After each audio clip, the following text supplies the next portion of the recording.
I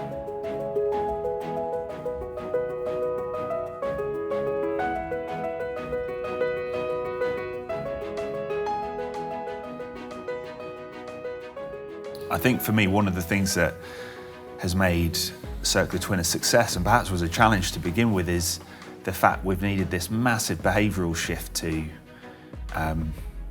try and achieve this. You know, we've started from a traditional industry that's very transactional. One thing passes to the next consultant or contractor or client or planner or what next. And we've really tried to reverse that, and we've tried to start with that end point in mind and go, what is it we're aiming for?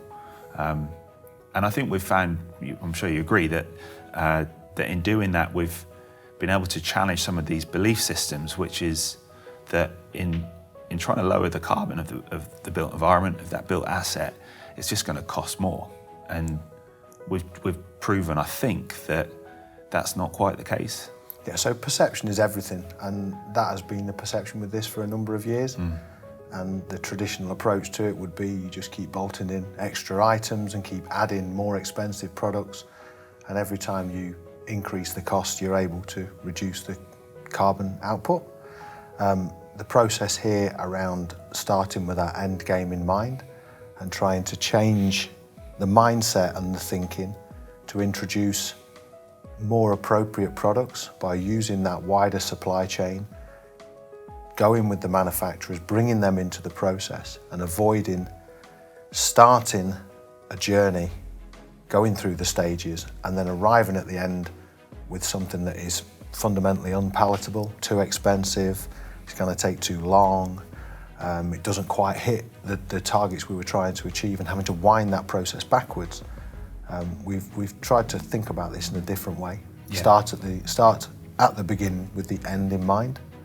And I think it flips a lot of it on its head, perhaps messes with people's head, this idea that from a very, we've used the term ultra early point in time, we're giving clients and designers access to so many members of the supply chain, and that supply chain is in effect telling us how to design. We're not ending up at stage 4 with a design that we go out and get 3 tenders and then eventually try and deliver, and then find out that some of these things that should have been thought about haven't. And that's where that wastage happens, and those inefficiencies, and where carbon is spent, and also cost. And actually we're having those conversations so early on that we're able to avoid a lot of that damage being done. And that's very, I think, construction playbook, very should cost modelling. Absolutely. We've done a lot of life cycle modelling as well in this, haven't we? We have. So to enable us to pick the right products, we've thought beyond just capital cost and tried to think here more around the life cycle of the building, and considering products and solutions that will last longer, require fewer and less frequent replacement regimes. All cost, it's all time, it impacts on the carbon calculation throughout. It's not just about what goes into the building at the start. I've often talked about something, no surprises costing, no surprises estimating, and this is something we've tried to factor in here, so the right people are enabled to make the right decisions at the right time through that design development process, rather than having to then wind them back from the end to unpick those decisions that could have been made much sooner. Instead of an end-on-end journey, going through the gateways, making the decisions, we've looked at the end first, considering the whole piece, capital cost, running costs, life cycle, replacement, whole life cost, disposal costs, and tried to put that into one design and costing exercise, and break down that belief that reducing carbon just costs more money. Yeah. There are a number of solutions. You could have gone in many different directions that would have increased the capital cost and achieved the carbon reduction we were looking for. But we've tried to go down the route of changing the way people think about it, and break down that perception of let's just spend more money, let's throw money at it, turn the heating up, and leave the windows open to try and achieve the temperature that you require. And I think that mindset shift is it's needed at all stages of that design cycle, and across all active members of that team. You know, it's not just the designers that need to think differently, it's the contractor, the supply chain, and the client.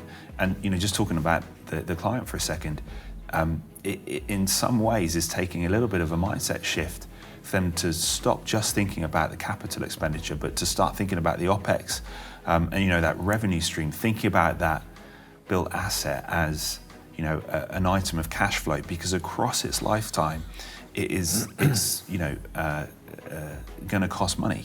Over 60 years, that adds up, and Right. probably. But it also costs carbon. Of course it does, doing it again and again, higher energy consuming components, less efficient building fabric. Yeah.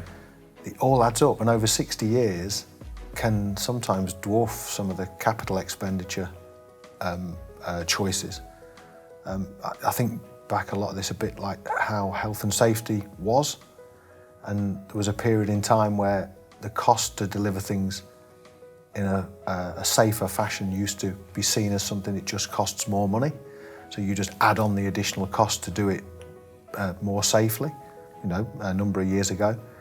Whereas nowadays, of course, it's second nature, it's mandatory, it's not even a choice. There isn't an either-or option.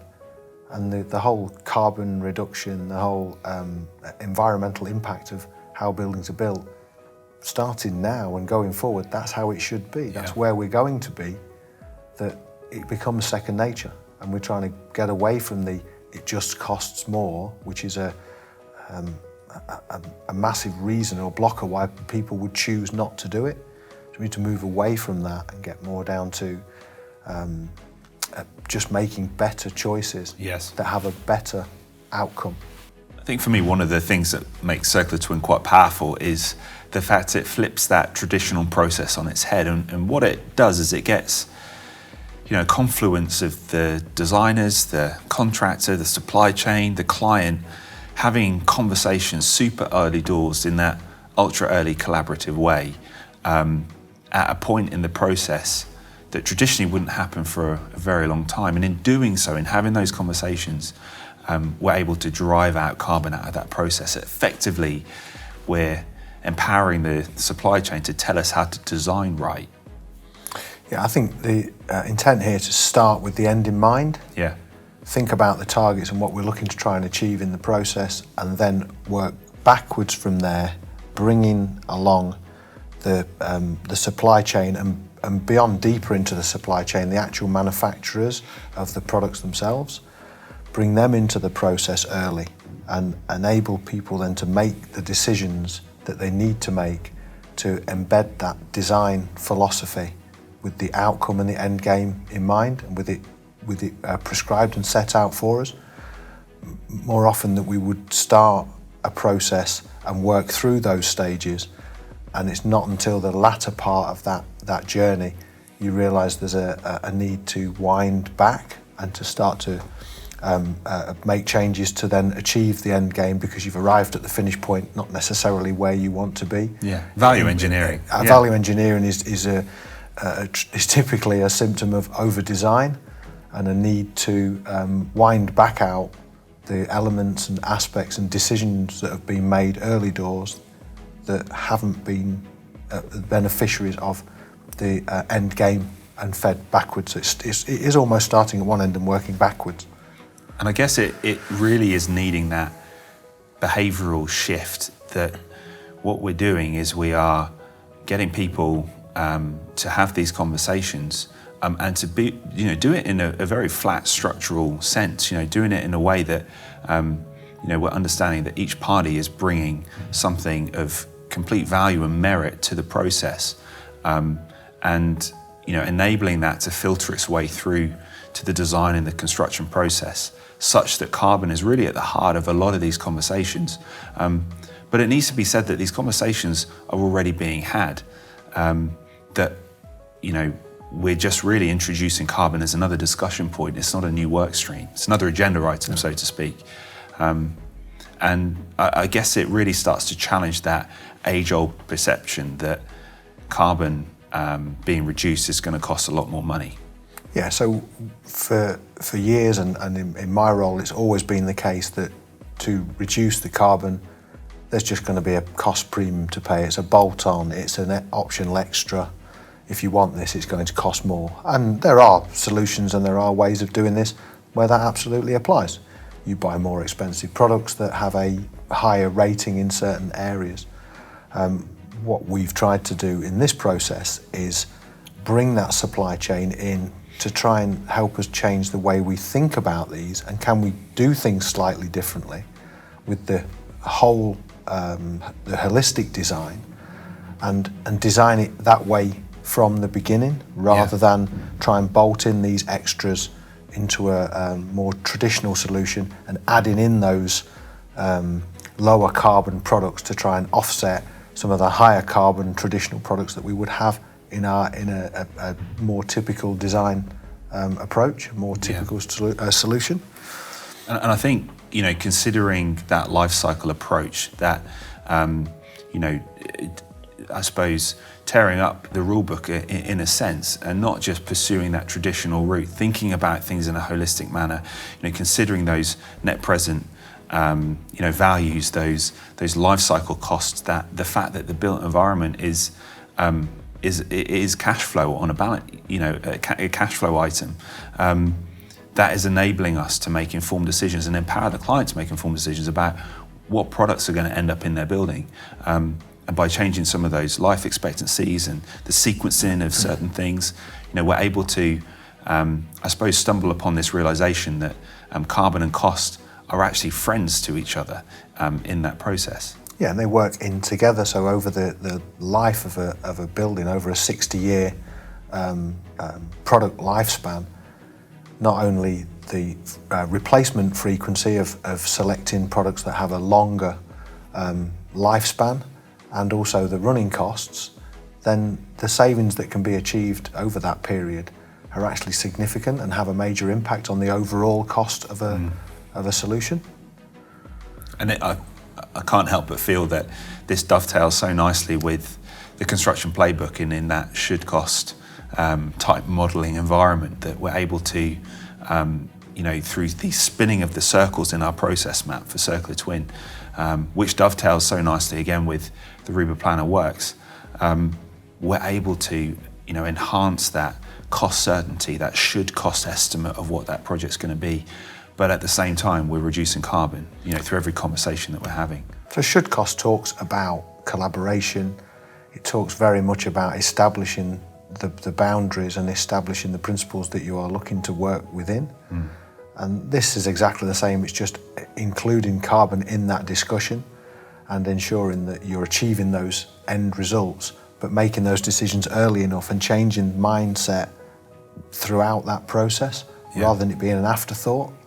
Quite often the traditional approach is design first, cost later, whereas the playbook and what we're working on with the Circular Twin is think about the end first and design it to suit that end game, rather than design and then, you know, worry about the consequences at the end.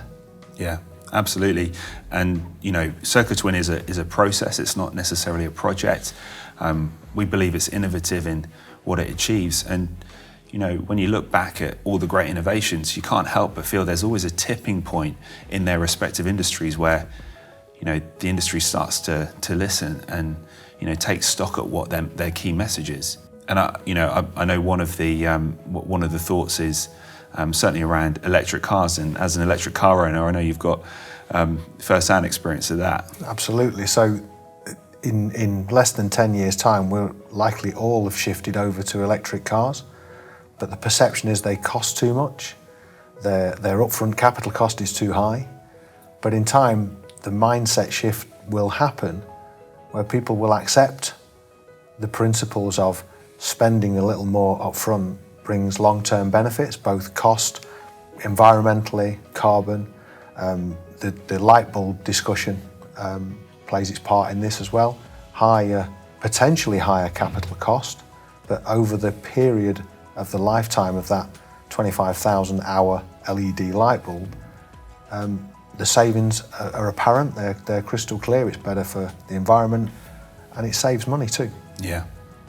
And you know, Circuit Twin isn't just about swapping a few products around, is it? It's about embedding that philosophy and that thinking, those attitudes, those behaviours very early on. And we can't help but feel that this really is a thing that the industry will take stock of. And we believe it's got so much mileage for the future.